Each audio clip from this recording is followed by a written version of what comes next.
بسم الله الرحمن الرحيم.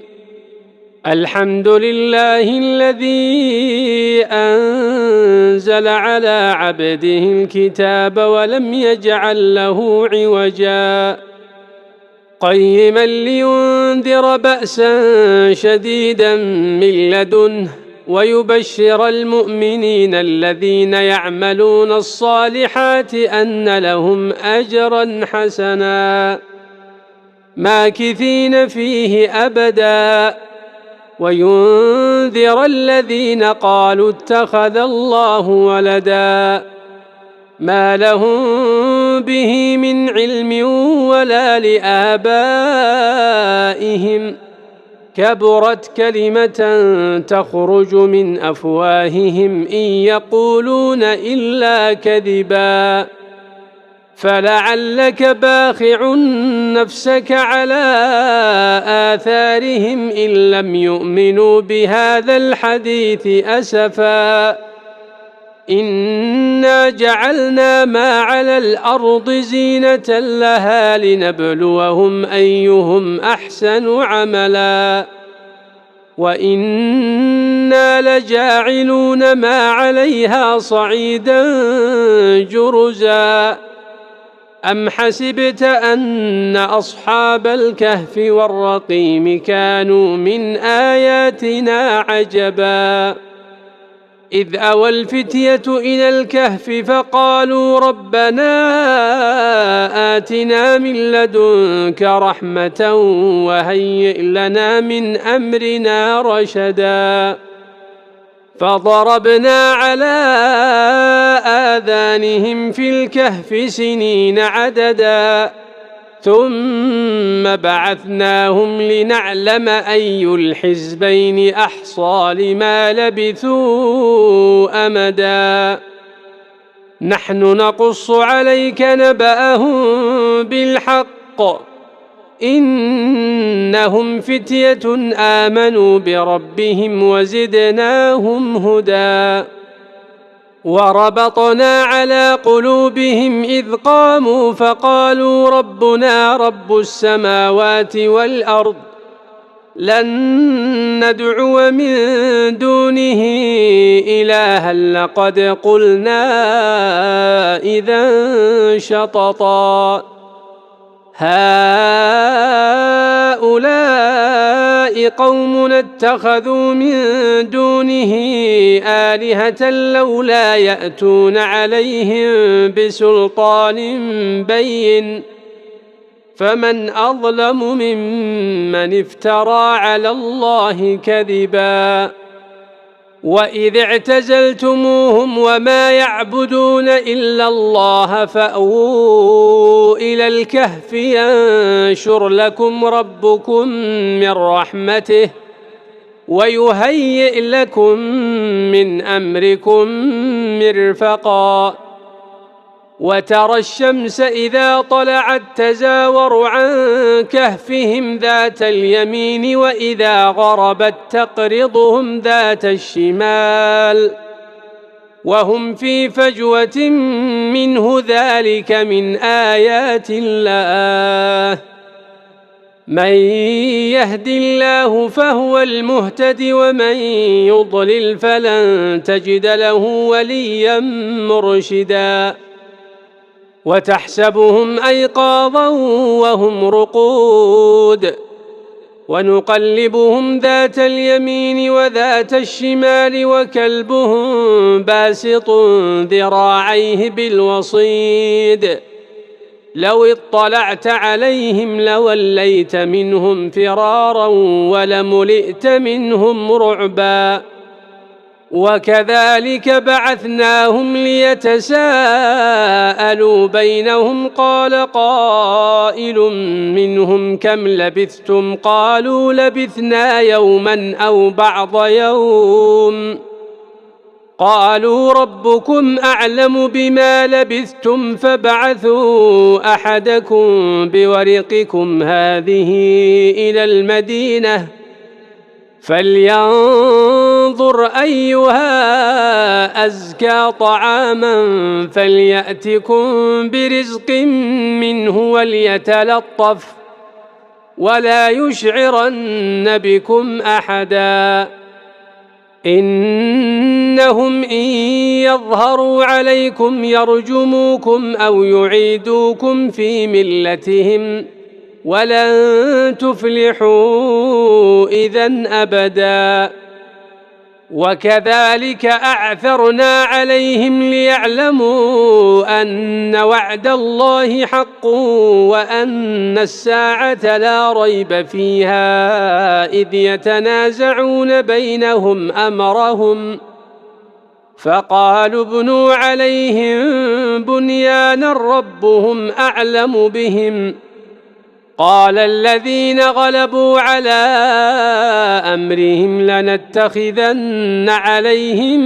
مسجدا سيقولون ثلاثة رابعهم كلبهم ويقولون خمسة سادسهم كلبهم رجما بالغيب ويقولون سبعة وثامنهم كلبهم قل ربي أعلم بعدتهم ما يعلمهم إلا قليل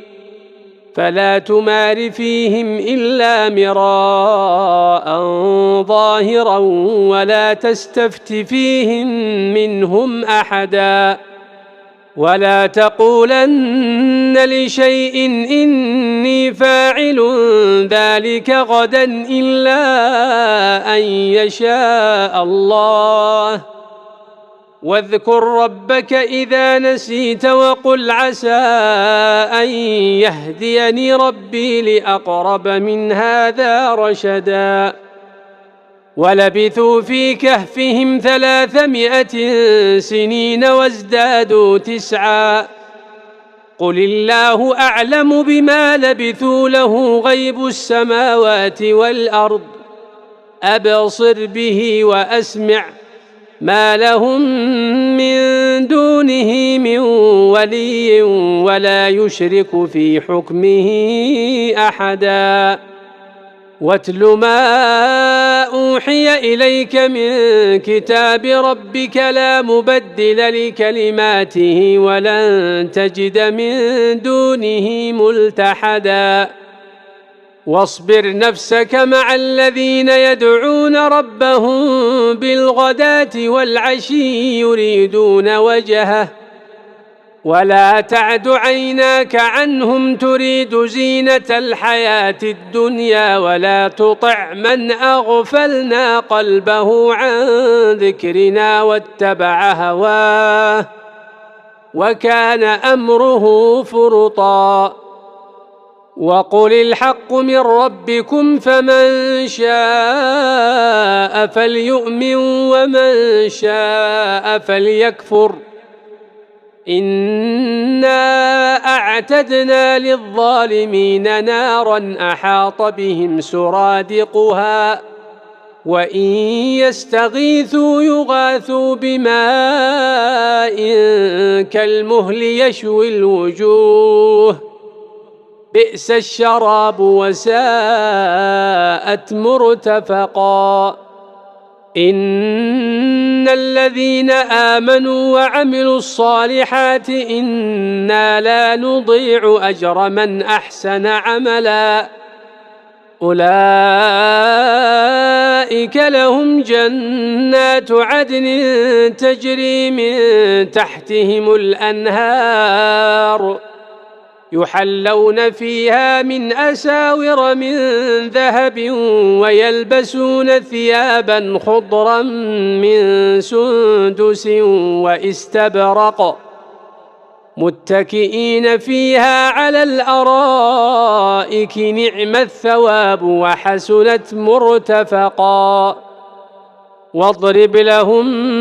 مثل الرجلين جعلنا لأحدهما جنتين من أعناب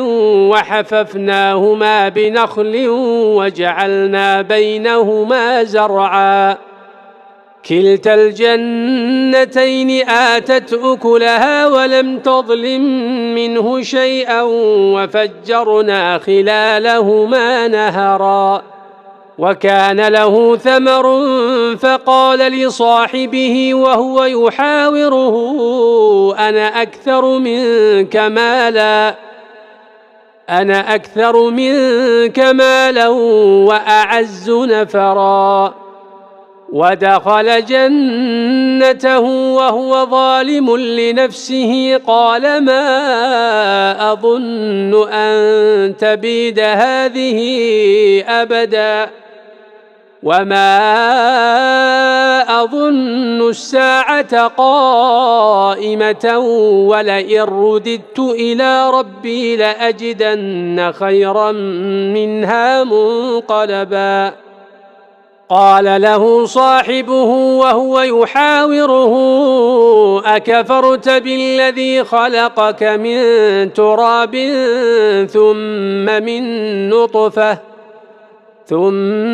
من نطفة ثم سواك رجلا لكن هو الله ربي ولا أشرك بربي أحدا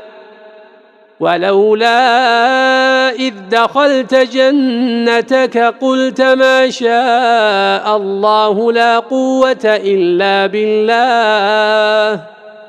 إن ترني أنا أقل منك مالا وولدا فعسى ربي أن يؤتيني خيرا من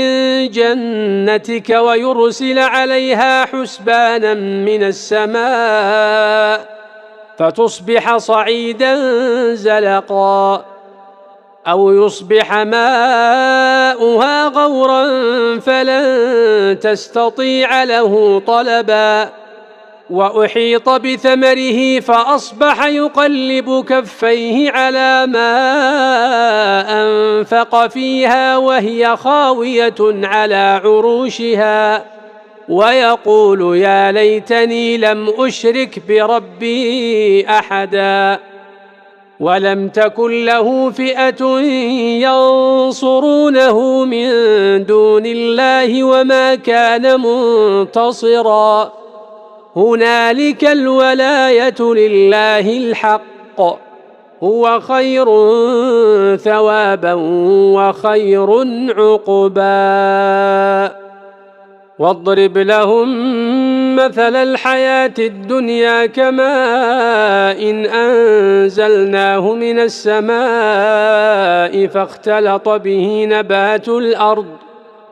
فاختلط به نبات الأرض فأصبح هشيما تذروه الرياح وكان الله على كل شيء مقتدرا المال والبنون زينة الحياة الدنيا والباقيات الصالحات خير عند ربك ثوابا وخير أملا ويوم نسير الجبال وترى الأرض بارزة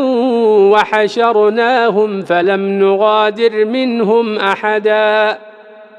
وعرضوا على ربك صفا لقد جئتمونا كما خلقناكم أول مرة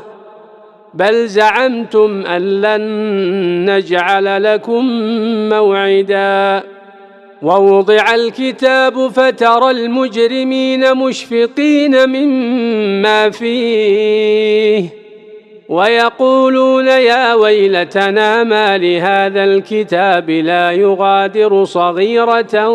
ولا كبيرة إلا أحصاها ووجدوا ما عملوا حاضرا ولا يظلم ربك أحدا وإذ قلنا للملائكة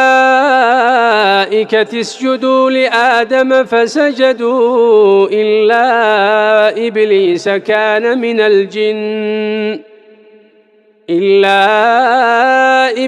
كان من الجن ففسق عن أمر ربه أفتتخذونه وذريته أولياء من دوني وهم لكم عدو بئس للظالمين بدلا ما أشهدتهم خلق السماوات والأرض ولا خلق أنفسهم وما كنت متخذ المضلين عضدا ويوم يقول نادوا شركائي الذين زعمتم فدعوهم فلم يستجيبوا لهم وجعلنا بينهم موبقا ورأى المجرمون النار فظنوا أنهم مواقعوها ولم يجدوا عنها مصرفا ولقد صرفنا في هذا القرآن للناس من كل مثل وكان الإنسان أكثر شيء جدلا وما منع الناس أن يؤمنوا إذ جاءهم الهدى ويستغفروا ربهم إلا أن تأتيهم سنة الأولين أو يأتيهم العذاب قبلا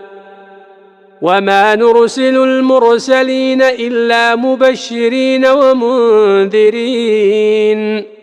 ويجادل الذين كفروا بالباطل ليدحضوا به الحق واتخذوا آياتي وما أنذروا هزوا ومن أظلم ممن ذكر بآيات ربه فأعرض عنها ونسي ما قدمت يداه إنا جعلنا على قلوبهم أكنة أن يفقهوه وفي آذانهم وقرا وإن تدعهم إلى الهدى فلن يهتدوا إذن أبدا وربك الغفور ذو الرحمة لو يؤاخذهم بما كسبوا لعجل لهم العذاب بل لهم موعد لن يجدوا من دونه موئلا وتلك القرى أهلكناهم لما ظلموا وجعلنا لمهلكهم موعدا وإذ قال موسى لفتاه لا أبرح حتى أبلغ مجمع البحرين أو أمضي حقبا فلما بلغا مجمع بينهما نسيا حوتهما فاتخذ سبيله في البحر سربا فلما جاوزا قال لفتاه آتنا غداءنا لقد لقينا من سفرنا هذا نصبا قال أرأيت إذ أوينا إلى الصخرة فإني نسيت الحوت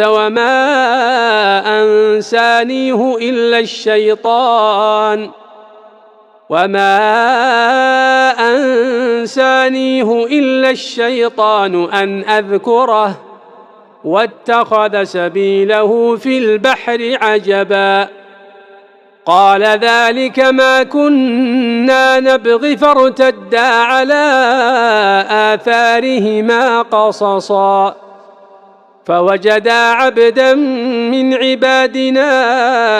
آتيناه رحمة من عندنا وعلمناه من لدنا علما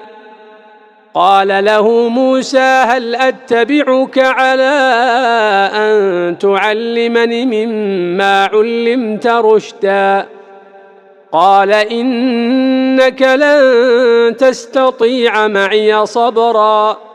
وكيف تصبر على ما لم تحط به خبرا قال ستجدني إن شاء الله صابرا ولا أعصي لك أمرا. قال فإن اتبعتني فلا تسألني عن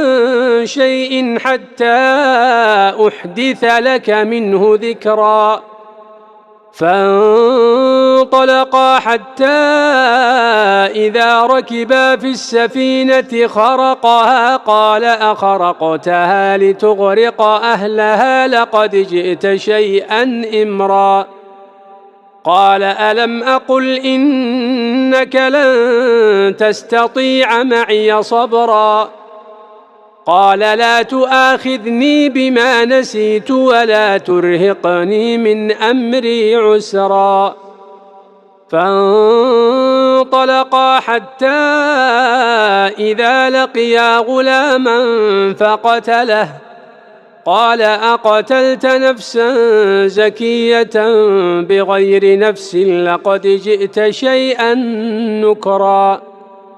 قال ألم أقل لك إنك لن تستطيع معي صبرا. قال إن سألتك عن شيء بعدها فلا تصاحبني قد بلغت من لدني عذرا. فانطلقا حتى إذا أتيا أهل قرية استطعما أهلها فأبوا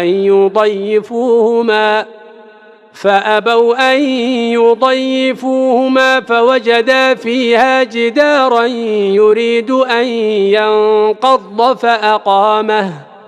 قال لو شئت لاتخذت عليه أجرا. قال هذا فراق بيني وبينك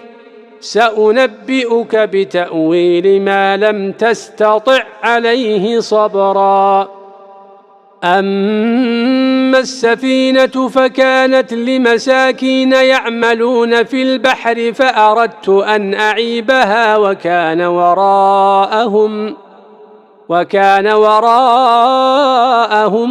ملك يأخذ كل سفينة غصبا. وأما الغلام فكان أبواه مؤمنين فخشينا أن يرهقهما طغيانا وكفرا فأردنا أن يبدلهما ربهما خيرا منه زكاة وأقرب رحما. وأما الجدار فكان لغلامين يتيمين في المدينة وكان تحته كنز لهما وكان أبوهما صالحا فأراد ربك أن يبلغا أشدهما ويستخرجا كنزهما رحمة من ربك وما فعلته عن أمري ذلك تأويل ما لم تسطع عليه صبرا. ويسألونك عن ذي القرنين قل سأتلو عليكم منه ذكرا. إنا مكنا له في الأرض وآتيناه من كل شيء سببا فأتبع سببا حتى إذا بلغ مغرب الشمس وجدها تغرب في عين حمئة ووجد عندها قوما. قلنا يا ذا القرنين إما أن تعذب وإما أن تتخذ فيهم حسنا. قال أما من ظلم فسوف نعذبه ثم يرد إلى ربه فيعذبه عذابا نكرا. وأما من آمن وعمل صالحا فله جزاء الحسنى وسنقول له من أمرنا يسرا. ثم أتبع سببا حتى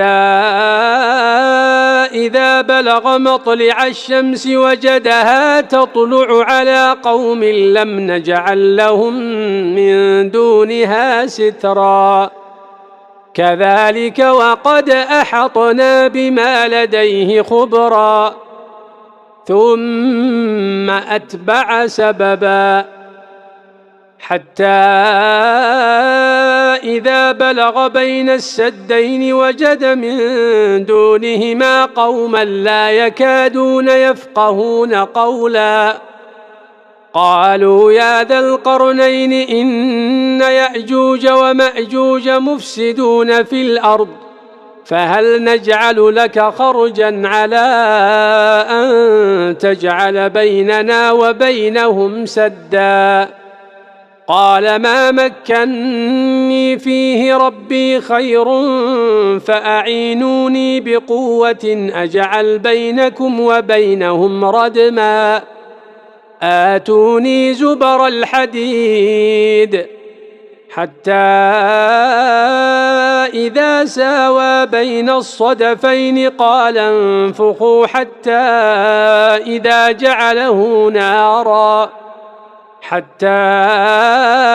إذا جعله نارا قال آتوني أفرغ عليه قطرا فما استطاعوا أن يظهروه وما استطاعوا له نقبا قال هذا رحمة من ربي فإذا جاء وعد ربي جعله دكاء وكان وعد ربي حقا وتركنا بعضهم يومئذ يموج في بعض ونفخ في الصور فجمعناهم جمعا وعرضنا جهنم يومئذ للكافرين عرضا الذين كانت أعينهم في غطاء عن ذكري وكانوا لا يستطيعون سمعا أفحسب الذين كفروا أن يتخذوا عبادي من دوني أولياء إنا أعتدنا جهنم للكافرين نزلا قل هل ننبئكم بالأخسرين أعمالا الذين ضل سعيهم في الحياة الدنيا وهم يحسبون أنهم يحسنون صنعا أولئك الذين كفروا بآيات ربهم ولقائه فحبطت أعمالهم فلا نقيم لهم يوم القيامة وزنا ذلك جزاؤهم جهنم بما كفروا واتخذوا آياتي ورسلي هزوا إن الذين آمنوا وعملوا الصالحات كانت لهم جنات الفردوس نزلا خالدين فيها لا يبغون عنها حولا قل لو كان البحر مدادا لكلمات ربي لنفد البحر قبل أن تنفد كلمات ربي ولو جئنا بمثله مددا قل إنما أنا بشر مثلكم يوحى إلي أنما إلهكم إله واحد فمن كان يرجو لقاء ربه فليعمل عملا صالحا ولا يشرك بعبادة ربه أحدا.